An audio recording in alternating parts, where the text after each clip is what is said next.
I think consistently what I find when I ask people what they like about Nevada City, it's what I respond to.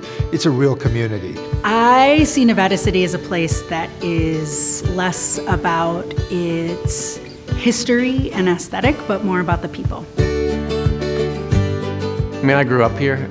I love this place, and I thought it was important to have that voice on the council, and I figured, why not me? Our council is aligned. We work well together. We don't agree on everything, but we all have the same vision for what we want the city to be. Wildfire preparedness is essential for the survival of Nevada City. The Fire Safety Advisory Committee is the committee charged by the council to come up with the standards for that, and that's what we have been doing. When we did a city strategic plan, fire came up number one. Our community is most concerned about fire. Lately, we've been emphasizing home hardening. That's the process of making your home more likely to survive a wildfire. We're offering micro grants of $100 right now just to help people get in the conversation about what they can do to harden their home and make it safe from fire. Once we get past home hardening, then we're going to start larger projects like what we can do to clear out the city's portion of Deer Creek and what we can do with our large properties like Pioneer Park. So the council this year put Measure C on the ballot, which would generate $900,000 a year. The city has recently filled 2 positions, a fuel management operator and a risk reduction officer. We formed our own Office of Emergency Services, so we're going to be as ready as we can be. We're not asking our tourists and the people who are going to be paying the sales tax to shoulder this burden alone. We are going to leverage that funding and make it work exponentially by using it as the match for a lot of grants. Housing is the next big challenge, I'd say, after fire.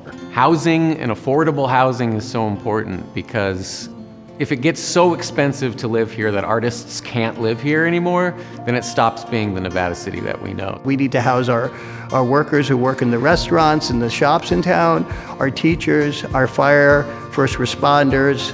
The housing needs are shifting and changing, particularly for people in the workforce. And so we're looking at creative ways to reimagine housing units. They don't need, 2,000 square foot houses. They need, 500 square feet and they could live and do art. And I would personally love to see mixed use of, residential and retail and business. I certainly want to make sure that people who are working here and supporting this vibrant community are able to live here and thrive like the rest of us.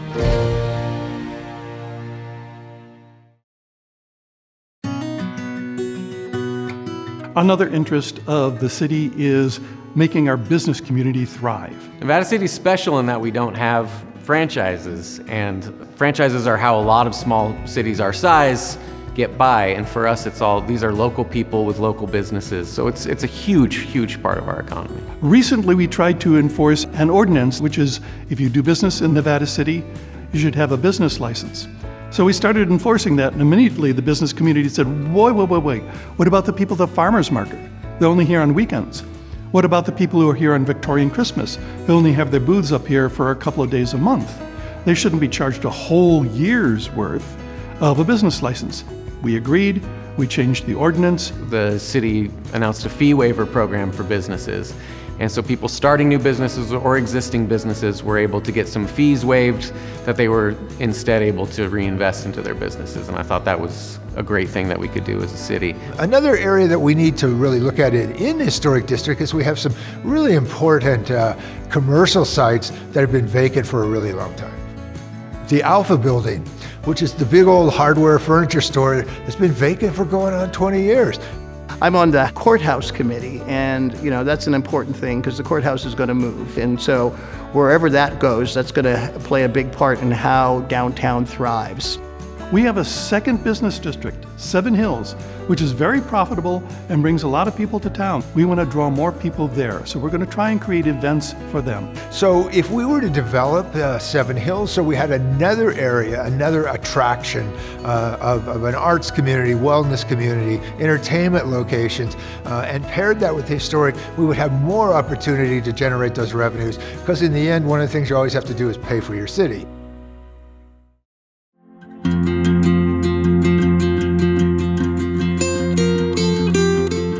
infrastructure is really interesting because this is a very old city. We have sewer and water pipelines that are 150 years old.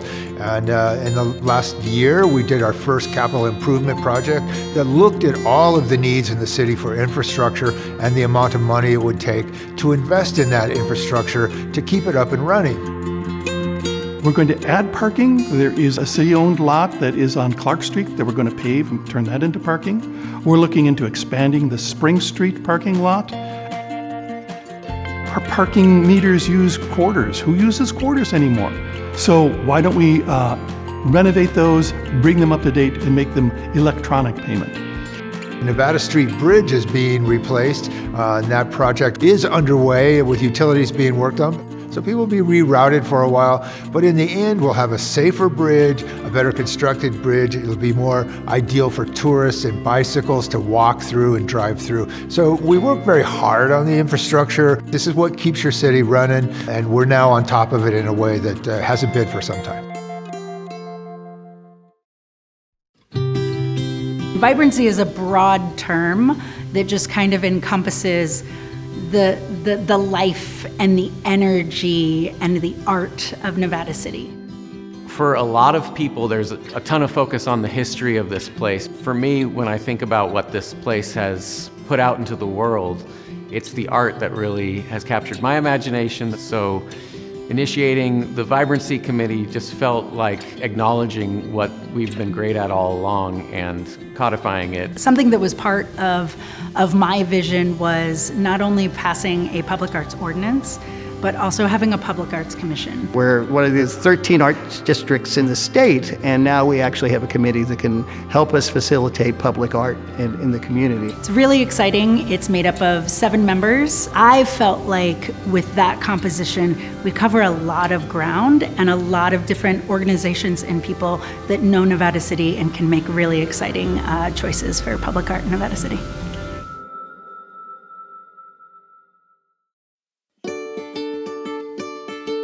I think a big part of what I've been doing for the last nearly 4 years on council has been encouraging people to participate in this process, to bring people into this process. My heart and passion was always going to be how we engage our community.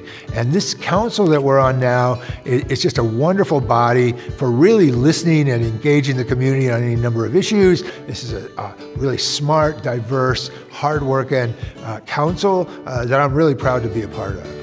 We have an amazing strategic plan that we're, living by. This is a living, breathing plan that we're executing on.